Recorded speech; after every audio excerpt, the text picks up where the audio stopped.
অনতিবিলম্বে আপনার পেটুয়া বাহিনী সন্ত্রাসী ছাত্র দলকে নিয়ন্ত্রণ করুন। ছাত্র দল এখন আর ছাত্র সংগঠন নেই, মেয়াদ উত্তীর্ণ কমিটি আর 10-20 বছর ধরে কমিটি না হওয়া আদু ভাইদের দিয়ে ক্যাম্পাস পরিচালনা করছেন।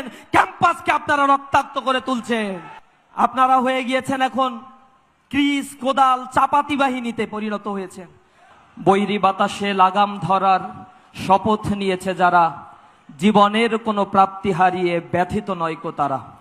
আজকে এই সোহরাওয়ার্দী উদ্যানে যে শহীদ পরিবার আর জুলাইয়ের আহত যোদ্ধারা এখানে উপস্থিত হয়েছেন, তারা কারো করুণার জন্য এই সোহরাওয়ার্দী উদ্যানে আজকে জমা হয় নাই। তারা তাদের অধিকার আদায়ের জন্য কণ্ঠস্বর হয়ে ফ্যাসিবাদ হয়ে যারা উঠতে চায় তাদের বিরুদ্ধে অবস্থান নেওয়ার জন্য এখানে এসেছে। সংগ্রামী উপস্থিতি, আমরা বলতে চাই ফ্যাসিবাদ হচ্ছে ক্যান্সার সদৃশ একটা রোগ। এই রোগ যাকে পেয়ে বসে প্রথমে সে বুঝতে পারে না, যখন লাস্ট স্টেজে পৌঁছে যায় তখন তার আর কিছু করার থাকে না, কেমোথেরাপি দিয়েও তাকে কেউ বাঁচাতে পারে না।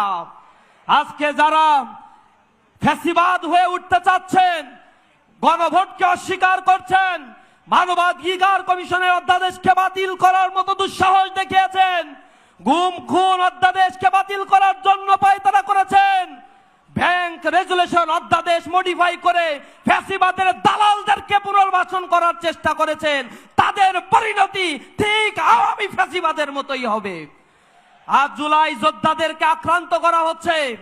আমরা দেখেছি ঢাকা বিশ্ববিদ্যালয়ে, সেখানে জুলাইয়ের যারা সম্মুখে সারিতে থেকে নেতৃত্ব দিয়েছে, যারা তাদের রাজনীতি করার অধিকার ফিরিয়ে দিয়েছে, সেই জুলাই যোদ্ধাদের আওয়ামী দোসরদের নিয়ে এসে শাহবাগ থানার মধ্যে মাফ করে তাদের গায়ে হাত দেওয়া হয়েছে। প্রতিটি শিক্ষাঙ্গনকে তারা উত্তপ্ত করে তুলছে।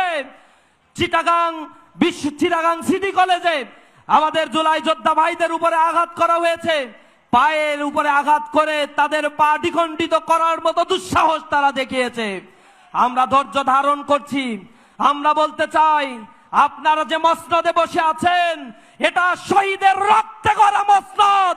এই মসনদের সঠিক ব্যবহার না করলে তা ভেঙে তছনছ হয়ে যাবে। অনতিবিলম্বে আপনার পেটুয়া বাহিনী সন্ত্রাসী ছাত্র দলকে নিয়ন্ত্রণ করুন।